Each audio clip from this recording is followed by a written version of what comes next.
Well, it's our privilege today to have Angie Peters, CEO of Yonge Street Mission, on our show. Yonge Street Mission is one of the largest missions in Canada. Thank you so much, Angie, for taking time to talk to us today. It's a pleasure to be here, Lori. Thank you for inviting me. Well, it's a tricky time for everyone, but certainly those of you who are on front lines and serving the vulnerable in our communities right across Canada. Can you tell us how has YSM, Yonge Street Mission, been responding to the COVID crisis? Yeah, sure. So as soon as the crisis hit, we realized we had to really think about how to modify our services and get ready for what would, for certain, be increased demand for basic relief needs. So much of what we do is around counseling and healthcare and a whole bunch of other things. And we really focused in on food, mental health, and basic supplies, things like diapers and things like that are very expensive for people to buy. And we launched new programming that focused entirely on that. And we're glad we did, because our demand has gone up incredibly. Last week was the 7th week of us operating in our new COVID operations mode. And our demand for our food bank, for example, just the number of visits has been up by over 210%. So we're serving literally food for thousands of people a week now, whereas it used to be 600 people a week in our regular food bank operations before this hit. So the need is tremendous, and we're just seeing that in community, and we're having many more people call in for mental health counseling sessions, and our staff team, our care managers, are spending every day on the phone reaching out to the people that we've been in relationship with, just so that they know they're not alone. They may not be able to come into the building, but we want them to know that they're not alone. That is incredible, Angie. I mean, those numbers just blow my mind. And yet I know every, charity and people on front lines are double duty, more than double duty these days. What are you learning as an organization then in this time of really a new normal? I mean, we're not going back. So what are you learning? I'm learning, I think, that crisis magnifies weaknesses in the system, right? And so what we're seeing right now were weaknesses in our society before we headed into this crisis. And so the fact that there's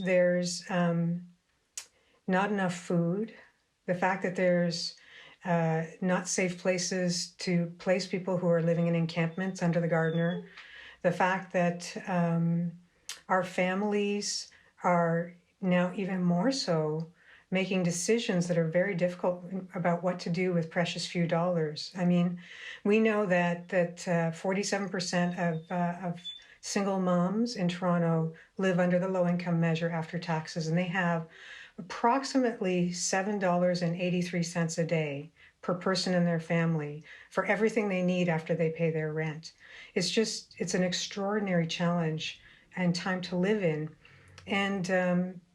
And so I'm learning that this is shining a light on the challenges that we have in our society, but it's also, I think, for us as a faith community, shining a light on the opportunity that we have to learn from what we have done well, maybe not so well, and how we can love better coming out of this.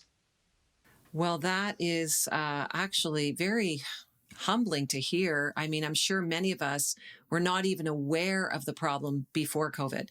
So as you said, we're really being enlightened now as to what was actually already under the surface.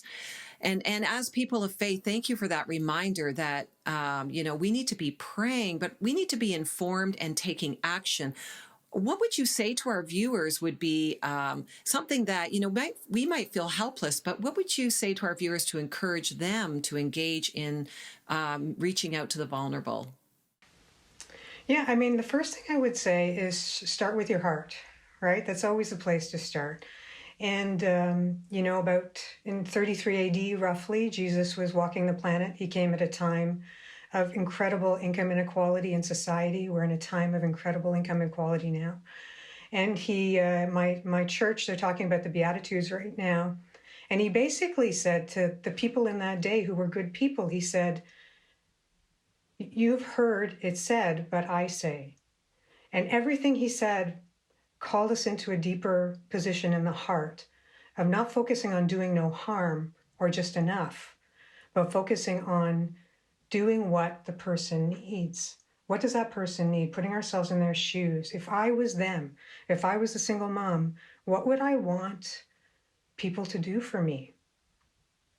And if we can, the challenge I would just issue is, I know we're all good people, but would we be willing to sit with that uncomfortable question for just a little while and let the Spirit reveal to us what we could personally do to help the single mom, to help the homeless youth, to help the person who's struggling on social assistance?